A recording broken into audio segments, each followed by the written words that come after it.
Welcome to the Tech Egg. Don't get scrambled. Enjoy the video. You start by powering the earbuds in your iPhone. Charge the Wave 300 above half and leave the case open or hold the earbuds out. Low battery can block pairing. On your iPhone, open Settings, go to Bluetooth and toggle it on so it will scan. Then press and hold the Wave 300 pairing button until the LED flashes. This tells the earbuds they are discoverable. Once done, keep the earbuds close to the phone so the devices can find one another.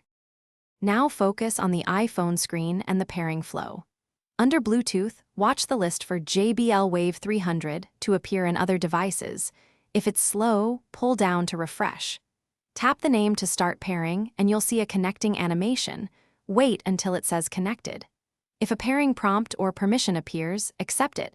This allows audio and controls to work. Make sure the iPhone's volume and media app are running so you can confirm audio playback once connection completes.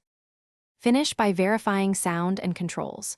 Play music or a video and listen for both channels. Adjust iPhone volume and settings accessibility if balance is off.